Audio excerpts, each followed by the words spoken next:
البطيخ يحب الحنيه، خلي بالك. ايوه لو في حاجه عندي ها.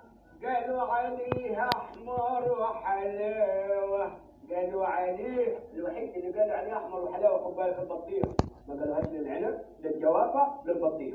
عشان ان شاء الله ها قرع.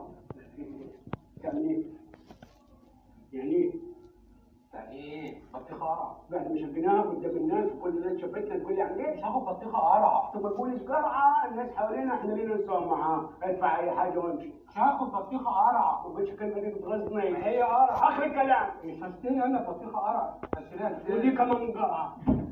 يلا كل واحد يجي يقول لنا قرعه قرعه وتلاقي امه هي اللي قرعه. مرة تسيب الزفت النت والفرجة على النت وتشوف شغلك ولا؟ حاضر يا معلم. جبت لنا الفاجر. يا ساتر يا معلم. الحمولة الجديدة وصلت. لا تعالى أنا اللي هنزلها بنفسي. ده كلام برضك. اهدي ولسه في الدنيا الأحجام دي. أيوه براحتك يا هانم براحتك. أهلا وسهلا أوامر. بقول لك ايه يا معلم، ما تعرفش حد بيبيع بطيخ؟ هو يوم أنا بعرف اليوم ده.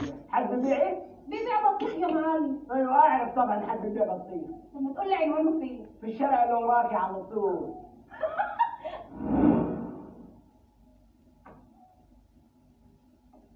انت اللي بتتحرش بالبطيخه، انت ملوش صاحب ده ولا ايه؟ بنشوف بطيخه هنشتريها. ايوه ما تشتريها بس ما تبعدش تفحص فيها. تعالى هنا انت بقى جاي.